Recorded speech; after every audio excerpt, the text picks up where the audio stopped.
Hey folks, Mike Railing here. I'm going to read some of the poems that earned honorable mention or highly commended in the Murtha contest. I think sometimes people misunderstand what that means. Highly commended means just that. It means you were among the very best. You just weren't one, two, or three. Any one of the poems that I'm going to read could have been one, two, or three. And personally, myself, when if I enter a contest and I'm the last poem in the highly commended category or the last one picked, I'm thrilled because that means you're in the top 5 or 10% of all the poems, hundreds of poems that were submitted. So I decided to read it. You're not going to get long things on this, as there's 37 of you. So you're each going to get a 30-second shot here. I'm going to read the poem and give you a brief understanding of why Brent and I thought that they belonged in this category. Let's start in no particular order. Mick Blottenberger wrote this one. Silencing my cell, I enter the old slave graveyard. There's something about, we have a natural tendency in society to get along with people who are standing in front of us, who are looking us back in the eye and returning our emotions. Whatever that is, there's a certain level of respect there. But he's showing it when he doesn't need to. He's turning off his cell phone out of respect. Gotta love that. The next one is by Nika. Weighing the odds of reincarnation. Granddad rewrites his will. I don't believe in reincarnation in that sense. But maybe Granddad thought he was coming back. And maybe I should keep the stuff, put it away, save it for me for when I return. Or maybe he was thinking, well, I need to change things. Because maybe someone else is coming back. It's just a poem full of opportunity for the reader. Gregory Peitko wrote this one. Serendipity, running across my favorite word. Who doesn't love serendipity? Carl Jung said that when you keep seeing certain people, a circle of friends, people come into your life and you just, hi, how are you? And they're nice to you for a minute. They walk away and then you see them again a week later, or you see them at another meeting, or you see them someplace else. Stop those people. It's not an accident that you keep seeing those people in your life. And I think that serendipity is a wonderful thing because it brings you back the accidents in life that aren't really accidents. This next one is by Dan Burt. Ice cream, cold curve of a spoon. When you watch your spoon go into that ice cream, and it's a cold curve. Just a beautiful image. We've all seen it, and we all love ice cream. Vegan ice cream for me. Mike Gallagher wrote this one. Dinner time. The plate's willow pattern reappearing. By the way, this was in his personal best at Failed Haiku. I really appreciated that. I thought that was cool. He didn't realize he was in the highly commended category when he submitted it, and I picked it, not realizing that it had already been selected. But this is one of those things you're eating, and we have beautiful plates. We like to do that in our house too, and with designs on them. But in the end, when we're through with the food, that's when you can enjoy the design. I just thought it was a whimsical, nice way to remember the meal. This one is my friend Kala Ramesh. Designer wear. She walks her curves on stilettos. I've never ever understood stilettos. I have to be honest, my wife has never worn stilettos. I don't think she's ever worn high heels that I know her. I've known her for 58 years. Maybe at a prom once. Maybe. But this is exactly it. The only purpose of a stiletto is the one we all understand. To show off. This one is by Pat Davis. Birthday party. The boy without a gift. You know, sometimes you invite people and you say no gifts, and then everybody brings a gift. And it's sort of an understood thing that it wasn't supposed to be that way. Or maybe he didn't have any money or any ability to get a gift. And yet he came. I don't feel sorry for him, and I feel sorry for anyone who brought it up to him. It's a wonderful thought. This one is by Terry L. French, my friend. First date. The cocktail names make her blush. If you've never ordered sex on the beach, be careful what bar you're in. Wonderful. This one is by Ronald K. Craig. He had 2 in here. Everything in bloom. She picks a training bra.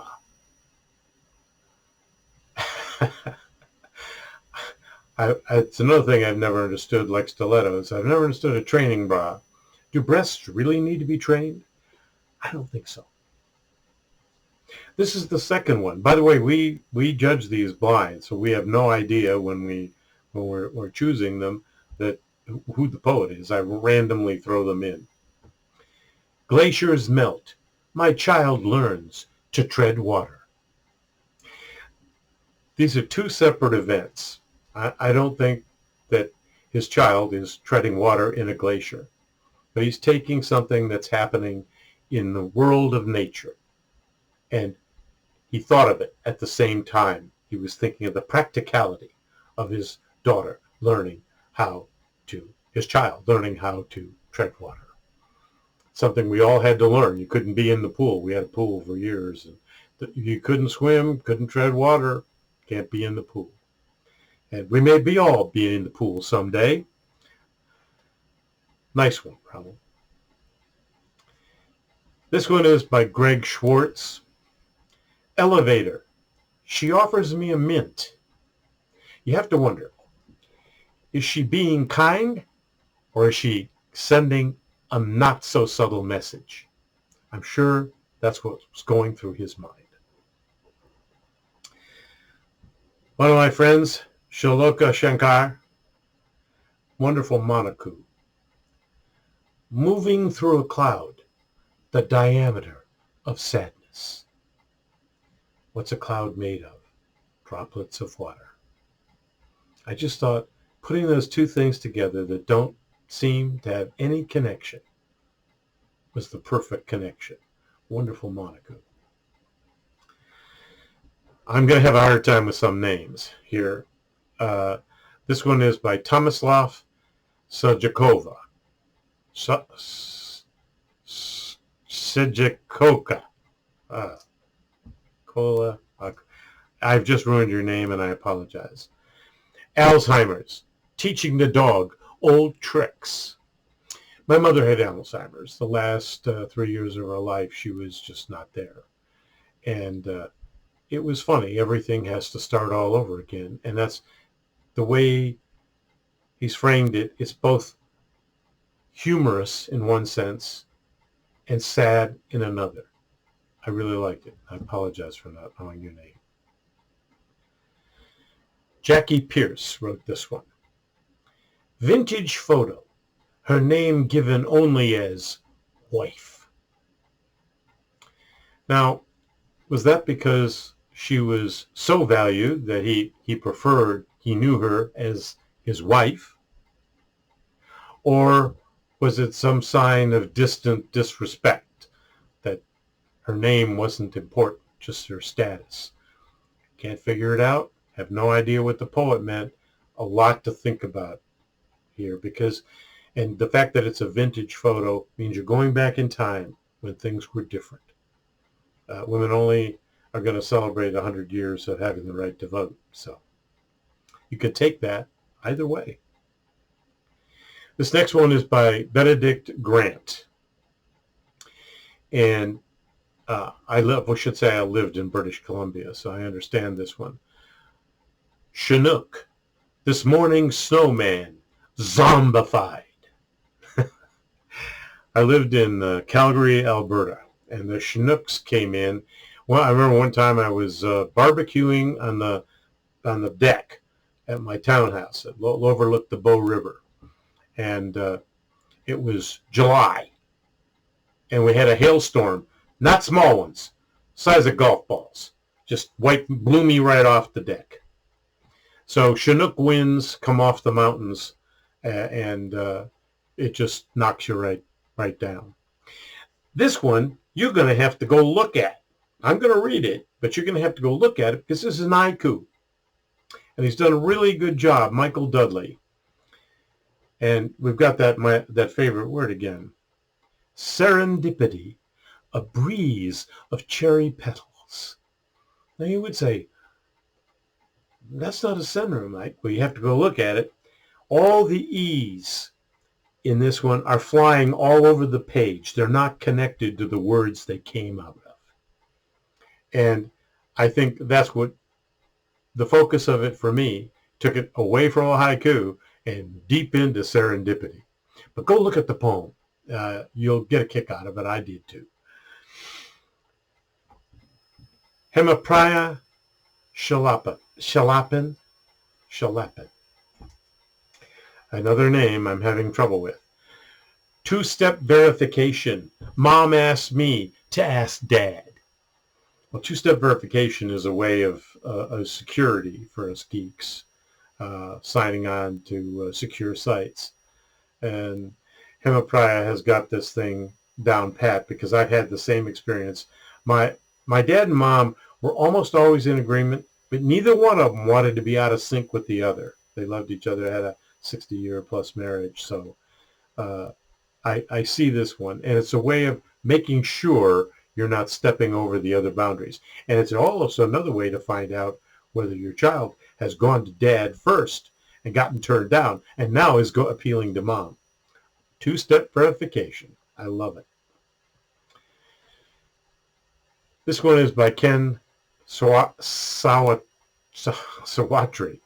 I believe I got that right. Rewriting haiku. A kitten twists to catch its tail. I love it.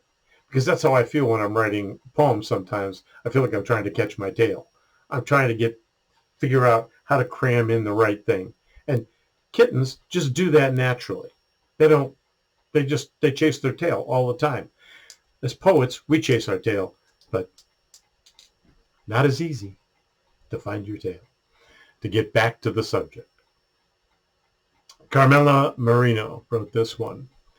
His deep sleep, the milk of my breast, frozen.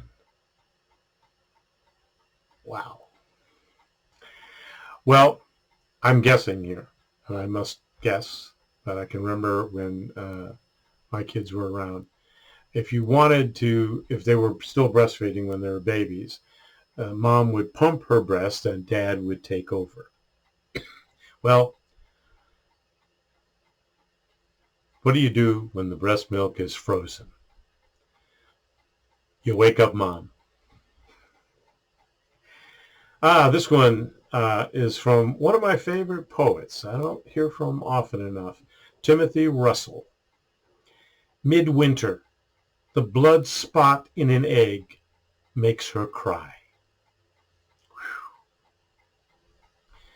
You know, you can think a lot of things about this one. You can put a lot into it, but I think that sometimes when you lose a child, or anything that reminds you of that thought affects you. I have no idea what Timothy was writing about, but that's the way I read it. And it was a sort of a melancholy observation. Joanne Van Helvoort. Video chat. A contrail connects two clouds. I love it. Just whimsy. I'm a cloud guy. I do everything in the cloud and store all my data there. And in the video chat, that's what's happening. Two clouds are connecting. And the contrail is the electronic connection. I just thought it was a wonderful way to look at something that we take for granted. Alan S. Bridges. Gender fluid, unsure of where not to look. The hardest thing today is to take people just the way they are, not the way you want them to be. And I think the best solution, and it may be Alan's, is not to stare at all, not to try and judge it, not to figure it out. Gender fluid's gender fluid. I don't try and figure it out. I try and accept people the way they are. Next one. Another one of my favorite poets, Owen Bullock. Not feeling well, she puts on lipstick thicker. You know, there's things we all do, men and women, that to make us feel better. It's not for anybody else. It's for us. For instance, I work on my hair. I'm joking. But she's putting on lipstick thicker because she wants to feel better. Sometimes, if you can just make yourself feel better, you get better. Christina sang. Never trusting again. Old shelter cat. My wife and I have never done anything but rescues. We've rescued cats from formal situations, from rescue shelters. We've rescued cats from our garage in the winter. Mom cat wouldn't come in. We took all the kittens. And I think that, and we've had dozens of cats over the years.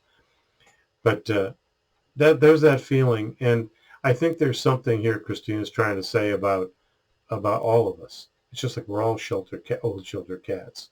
If you've been through something, it's hard to trust again. Now, I've been able, and my wife she's a cat whisperer. We've always been able to win back our cats. We had one, Torty Mays. I'm dwelling here on this one, but it just affected me. Torty was a rescue. She had all kinds of problems, separated from her mother who was ill. They're way too early. We got her at like 6 weeks. She never trusted anybody but my wife, Abby. Never anybody else. Not me. I fed her. I loved her. I took care of her. I was the other guy. I was the other person. All of our other cats eventually bonded with both of us, but Torty Mays, only my wife. Pranti Giuliani. Another X-ray, a broken branch held with moonlight. When you look at an X-ray, and I worked at a medical school for 8 years, and you see the break, it's like moonlight coming through it. It's all black and white. Everything is black and white. Everything, and the light is very bright that comes through. The dark is the heavier tissue of the bone. And I just thought she captured that really well. It's a beautiful image, and it's just one of those things where you've got a break in the bone, and she managed to connect it to moonlight. Love it. Barbara A. Taylor wrote this one. Bliss at last, clear, unpolluted skies, and silence. Maybe, just maybe, she was talking about all of our isolation during the pandemic. We managed to clear up the sky. The hard way. But if you ever wondered whether there was proof that all the stuff that comes out of automobile exhausts actually is contributing to the problem, well, I guess we put that one to rest. And the silence. Um, I think that one of the things that was positive, if you take it, and I realize some people were affected negatively, but I really have enjoyed one sense of the pandemic was that we were left with ourselves. My wife and I had a great time. We spent a lot of time together, about 98% of it, with each other, and we love each other. But this was just a wonderful thing where something like this, something like a situation we're going through, or maybe it was something else. Nice. Stephanie Capito. From hand to hand, the new baby goes. Baptism morning. The things we put children through. We dress them up in funny dresses and lace, and they get baptized. And I was baptized. Both my grandmothers were Catholic. There was no choice. My parents didn't have one. They weren't particularly religious, but there was no option with two grandmas. And you were passed hand to hand. And there's actually video of my baptism, believe it or not. My grandfather was one of those first geeks. He had to have the first newest thing, and he had one of those little silly cameras, reel to reel. Crazy. Wonderful image. Genevieve Winand. Parting words. Silverfish in her Bible. Sometimes, you ever opened a book, any book, and found a bug squashed in it? You closed the book quickly, and there was an ant or a silverfish in this case. What does it mean? Is it a symbol? I don't know. Were the parting words good words? Were they not so good? Were they comfortable? Were they not so comfortable, parting words? But there's a memory of them right there in her Bible. Lori D. Morrissey. Condolence cards. Sprinkling seed in the bare spots. There's something about communication with each other. We don't do it a lot today. You don't see a lot of condolence cards. We send an email. We do a video chat. But this is just a nice image. And what she did was, you've lost something, but you're reminded that other people care. I've lost a lot of people, being 74. Some of them before I was 25. So this one really hit hard. Thank you, Lori. Tom Birovic. Double shift. The nurse's gloves, wearing thin. Now, you can think about it in terms of the pandemic and the shortage of personal protection equipment. But I have to be honest with you. I've seen this in hospitals a long time. Nurses put in a long shift or in the operating room. If you've never had surgery, I've had surgery. My last one was 3.5 hours. It started out, they said an hour and 40 minutes. It was 3 hours and 40 minutes before he was done. Ran into some complications, tearing my back open. But the nurse's gloves, they do get worn. And I think of it in terms of the operating room. But it's just a simple observational poem. I like it. Marilyn Humbert. Precise lines raked in white pebbles. His mindset. Wow. I always think of Zen gardens when I think of white pebbles. And I can't say what Marilyn meant, but the way I took it was, there's a lot of, it's rigid and yet it's fluid when you rake in the white pebbles in a Zen garden. That's how I think of it. So it's an interesting thing. There's a certain amount of rigidity, And there's a certain amount of, if I can use the word again, serendipity in terms of the design. This was an interesting one, and she relates it to his mindset. I liked it. Just for that reason, I had so many connections with it. Richard Whitmer, calloused hands. The carpenter smooths his daughter's gown. What a tender moment. Maybe it's a prom, maybe it's a wedding, but just because you're a carpenter or a tradesman, and I love tradespeople, I spent a lot of time with them, and I worked when I was younger, a lot of weird construction jobs and strange things. And some of those people, they look rough, they talk rough, but just as tender-hearted as anybody. Wonderful image, right? Philip Whitley, wilderness, one more stop to speak a flower's name. I relate to this one. I will hike a lot, I walk a lot, and are you all by yourself? You're all by yourself. And you see a lady slipper. Or clover, a field of clover. Or we have dwarf iris out here. It's a rare, endangered, but we have millions of them. For some reason, they love the Great Lakes and all of our stones. And I just thought that's a thing I could immediately relate to, stopping to say the name all by yourself, and the flower can't hear you, and the flower knows it's a lady slipper. It gets it. Nice one. Janice Monroe, separate beds. I hear her breathing through the wall.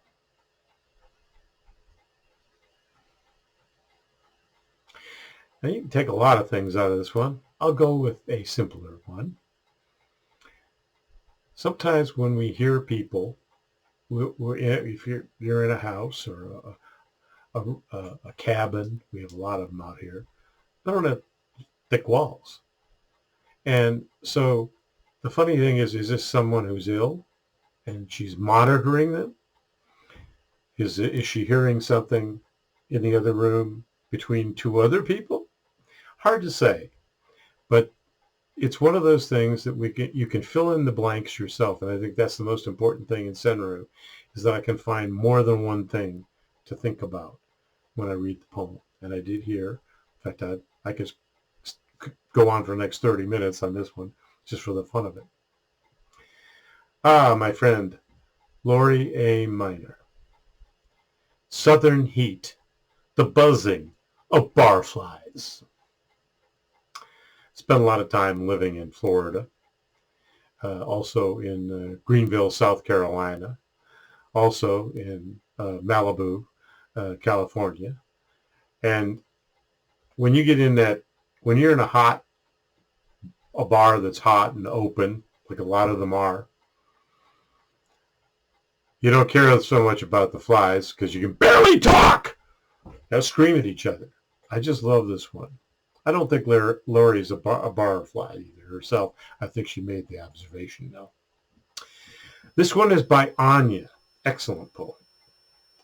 Camping alone.